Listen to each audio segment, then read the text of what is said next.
नमस्कार, मैं कमलेश कबीर आपका एक बार फिर स्वागत करता हूं इस नए एपिसोड में। आज के इस एपिसोड में हम बात करेंगे असम के मुख्यमंत्री हेमंता बिस्वा शर्मा के 22 मई के एक ट्वीट की। और यह ट्वीट किससे जुड़ा हुआ है और इसका इशारा किस तरफ था, क्योंकि उस दिन पश्चिम बंगाल के नवनिर्वाचित आप कह सकते हो मुख्यमंत्री शुभेंदु अधिकारी भी पहुंचे हुए थे शपथ ग्रहण समारोह में। तो हेमंता बिस्वा शर्मा ने एक ट्वीट किया जिसमें एक फोटो कैप्शन डाला जिसमें शुभेंदु अधिकारी उनके साथ खड़े हैं। अगर आप उसके टाइटल पे गौर से देखोगे तो उसमें लिखा हुआ है bad days for you know who, मतलब अब बुरे दिन शुरू हो गए हैं और आप जानते हैं कि किसके। अब इसका जो है वो सब लोग अपने अपने तरीके से मतलब निकाल सकते हैं, क्योंकि कुछ लोग इसको सीधे तौर पर पवन खेड़ा से जोड़कर ही देख रहे हैं। तो ऐसी स्थिति में आप पश्चिम बंगाल की अगर स्थिति देखोगे तो आप उसको घुसपैठियों से जोड़कर देख सकते हो। लेकिन भारतीय जनता पार्टी में अगर हम दूसरी पार्टियों के साथ तुलना करते हैं तो एक खास अंतर जो साफ तौर से दिखाई देता है, और बड़े सालों से अगर आप देखोगे तो 5 से 6 साल पहले से, जब दोबारा प्रधानमंत्री नरेंद्र मोदी 2019 में निर्वाचित हुए, उसके बाद से एक सवाल उठ रहा था कि अगली जनरेशन कौन, नरेंद्र मोदी और अमित शाह के बाद कौन। अगर आप उसका जवाब ढूंढोगे तो भारतीय जनता पार्टी ने अगली जनरेशन की एक लीडरशिप जो है वो खड़ी करना तैयार, या आप कह सकते हो कि तैयार करना शुरू कर दिया, जिसमें देवेंद्र फडणवीस को आप शामिल कर सकते हैं, योगी आदित्यनाथ को, इसके अलावा हेमंता बिस्वा शर्मा और शुभेंदु अधिकारी। तो दो लीडर ऐसे, एक कांग्रेस पार्टी से आया हुआ और दूसरा टीएमसी से आया हुआ, और दोनों जो है वो अपनी पहचान या उस क्लब में शामिल हो चुके हैं जिसमें योगी आदित्यनाथ और देवेंद्र फडणवीस जैसे लीडर जो है वो शामिल है। अब आज की जो खबर है, अगर हम उस हिसाब से हेमंता बिस्वा शर्मा के ट्वीट को देखते हैं तो याद करिए पवन खेड़ा ने एक बड़े ही, जिसको हम कहते हैं संगठित तरीके से, सुनियोजित तरीके से हेमंता बिस्वा शर्मा की पत्नी को लेकर, क्योंकि इसका कारण भी जो है वो साफ तौर से नजर आता है। और वो कारण क्या है, उससे पहले आपको पता है एंटीगुआ, मिस्र, 3 देशों के जो है वो पासपोर्ट का एक प्रेस कॉन्फ्रेंस करके हवाला दिया गया, जबकि रिंकी बुइया कहीं भी सीधे तौर पर राजनीति से जुड़ी हुई नहीं है। अब सवाल यह है कि एक कंपनी जिसमें जो है वो बड़े एक पैमाने पर जो है वो पैसे की बात की गई, और दूसरा फर्जी पासपोर्ट, तो यह हमला क्यों बोला गया था? यह हमला उसका जवाब था जिसमें गौरव गोगोई की पत्नी के पाकिस्तान से कनेक्शन जो है वो सार्वजनिक दिखाई देते हैं, उसको कवर करने के लिए यह एक तरीके से आप कह सकते हो कि कवर फायर था। लेकिन कांग्रेस पार्टी ने यह उम्मीद नहीं की थी, क्योंकि कांग्रेस पार्टी को लग रहा था कि इससे चुनाव जो है वो इन्फ्लुएंस हो जाएगा। अब चुनाव तो परिणाम आपने देखा कि किस तरीके से परिणाम निकल कर आया, और परिणाम आते आते एक चीज जो साफ तौर से नजर आई कि हिंदू और सनातनी वोटर हेमंता बिस्वा शर्मा के साथ खड़ा दिखाई दिया। आप देखिए कि कांग्रेस पार्टी के जो विधायकों की संख्या है उसमें एक को छोड़कर बाकी 18 के 18 जो है वो मुसलमान है। इसी से आपको जो है वो अंदाजा हो जाएगा। और शुभेंदु अधिकारी के चुनावों से पहले यह कहना कि वो जो 22 सीटें जहां मुस्लिम बाहुल्य या मुस्लिम वोटर तय करते हैं कि सरकार किसकी होगी, उसमें वो ज्यादा ध्यान जो है वो नहीं लगा रहे, उतना ध्यान जो है वो बाकी दूसरी सीटों पर लगाएंगे।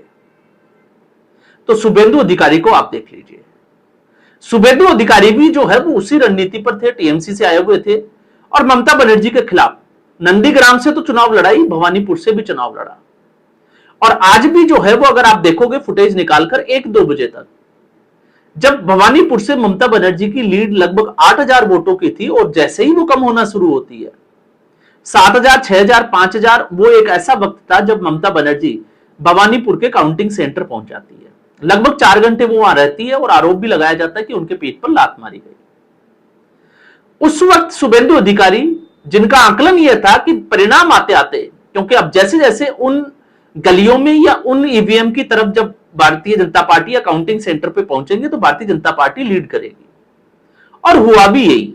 शुभेंदु अधिकारी ने जो दावा किया था कि 15,000 वोटों से उनकी जीत होगी, तो लगभग 15,000 वोटों से ही जीत हुई। तो तो उसके बाद से साफ तौर से तय था कि अब जो है वो एक्शन होगा। तो एक्शन कैसा चल रहा है दोनों जगह वो दिखाई दे रहा है। तो पवन खेड़ा का मामला कहां पहुंचा? पवन खेड़ा के खिलाफ गुवाहाटी की क्राइम ब्रांच में एफआईआर दर्ज हुई। फिर उसके बाद में पवन खेड़ा जो सीना चौड़ा करके ये कह रहे थे कि वो वहीं बैठे हैं, किस तरीके से वो भाग जाते हैं। अब उसमें आप देखिए तेलंगाना के हाई कोर्ट का मामला, फिर उसके बाद में गुवाहाटी हाई कोर्ट और सुप्रीम कोर्ट का मामला। और सुप्रीम कोर्ट का यह कहना अंतरिम राहत देते हुए कि उनको इन्वेस्टिगेशन में शामिल होगा, जबकि गुवाहाटी हाई कोर्ट का यह कहना था कि उनको कस्टोडियल इंट्रोगेशन होनी चाहिए, क्योंकि मामला गंभीर है। अराजनीतिक व्यक्ति के ऊपर इस तरीके के गंभीर आरोप लगाए। तो पवन खेड़ा पहुंचे थे गुवाहाटी और 10 घंटे उनको बिठाए रखा। अब इसको आप सीधे तौर पर यह कह सकते हो कि किस तरीके से 10 घंटे का मतलब एक तरीके से मेंटल टॉर्चर। और ये पवन खेड़ा को बहुत मुश्किल होने वाली है, यह साफ तौर से दिखाई देता है, क्योंकि इंटेरोगेशन के बाद में पुलिस की या क्राइम ब्रांच की जो कार्रवाई है वो किस तरीके से आगे बढ़ती है। लेकिन इसी बीच गुवाहाटी क्राइम ब्रांच ने रणदीप सुरजेवाला को नोटिस सम्मन जारी किया है। अब रणदीप सुरजेवाला को 23 मई को पहुंचना है गुवाहाटी, और उसके बाद में 25 मई को अगला जो है वो, जिसमें आप कह सकते हो कि फिर एक बार पूछताछ होगी, वो पवन खेड़ा। तो पवन खेड़ा के सुर पहले से ही बदले हुए हैं। तो पवन खेड़ा का पेड़ा बनाएंगे, जनता ने पेड़ा कांग्रेस पार्टी का बना दिया। पवन खेड़ा की मुश्किलें किस तरीके से बढ़ी हुई है वो सबने देखा।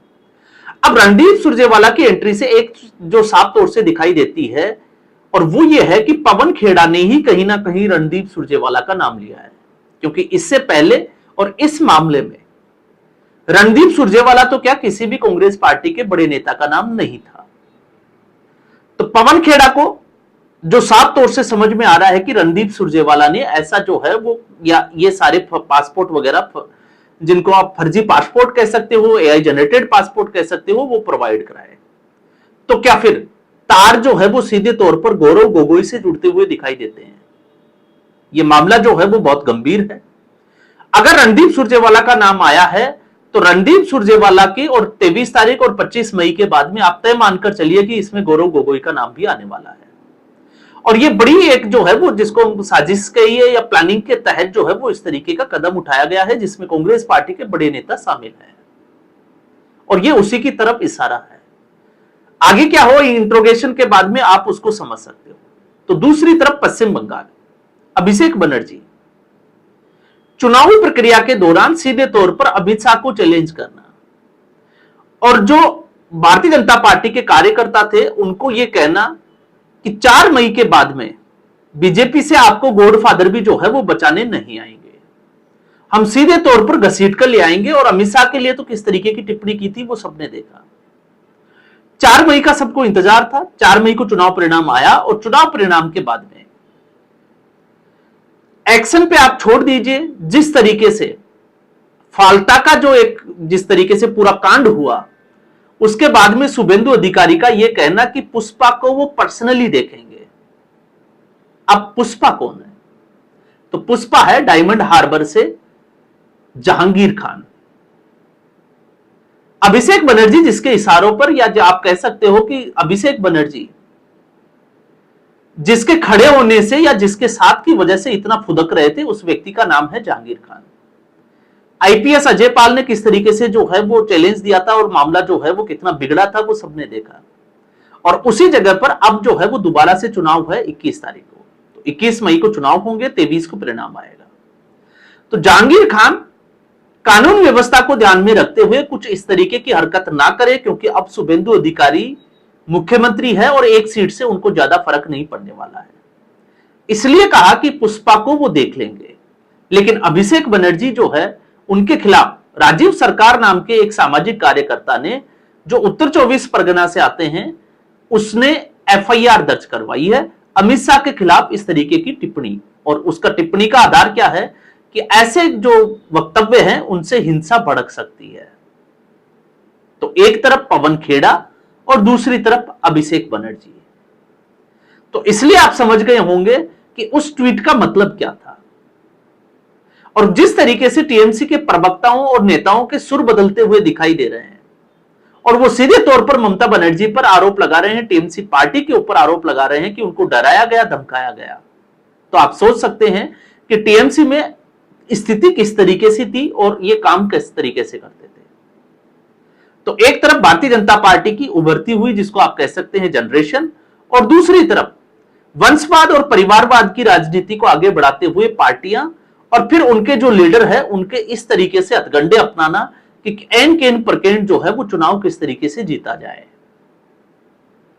तो bad days for you know who, इसका मतलब शायद जो है वो यही था कि अब इनमें से कोई बचने वाला नहीं है, इनके बुरे दिन या उनकी जो है वो उल्टी गिनती शुरू हो चुकी है, जिसमें बड़े बड़े नेता शामिल है और जिस तरीके से इनके ऊपर एक्शन लिया जा रहा है उस हिसाब से लग रहा है कि मामला जो है वो अब रुकने वाला नहीं है, इससे और आगे बढ़कर जो है वो आपको चीजें देखने को मिलेगी।